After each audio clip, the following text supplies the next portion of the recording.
I suspect there'll be quite a few hardcore fans who say that Kenshiro Teraji should get the accolade. Recently unified champion at light flyweight. But most people, and with good reason, are going to say that Dmitry Bivol, WBA light heavyweight champion, is 2022's fighter of the year. God, did he beat Canelo Alvarez easily. I got that one really wrong. I have been guilty of not picking up on those subtleties in Bivol's game. I really didn't study him enough. And I kind of wanted to do Canelo Alvarez a favour, because I'm normally quite critical of him. Bivol confused me, threw me off with his efficient economy.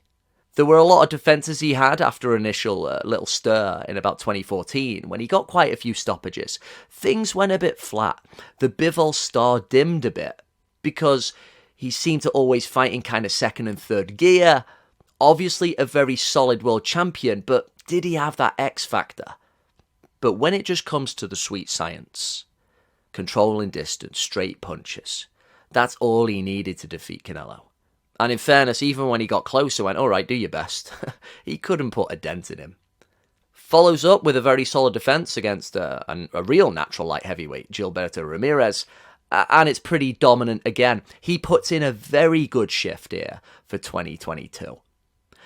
And now the prospective super fight against Beterbiev has become more of a, we know the phrase, 50-50 affair.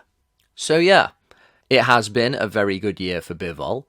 Not an exceptional year, like say Usyk in 2018 or Manny Pacquiao in 2009, but it's partly because it didn't need to be an exceptional year. The competition just wasn't up to scratch. And yeah, up to scratch is a boxing phrase. It came from bare knuckle times, when you had to come up to scratch after 30 seconds after being knocked down.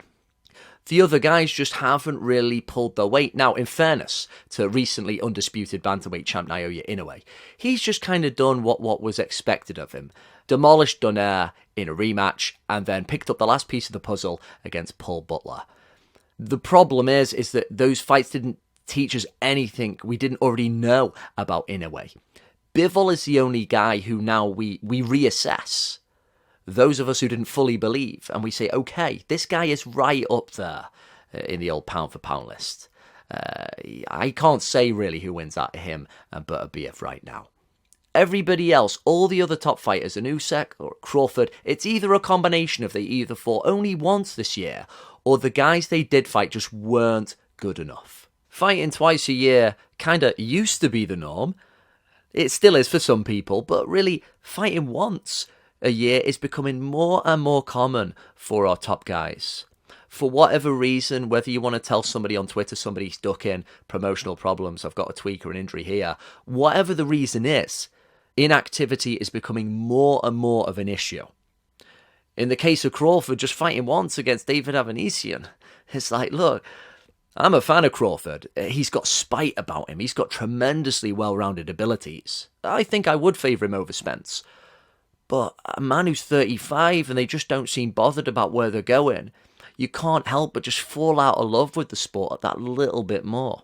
Fighting twice a year should be the minimum for our top world champions.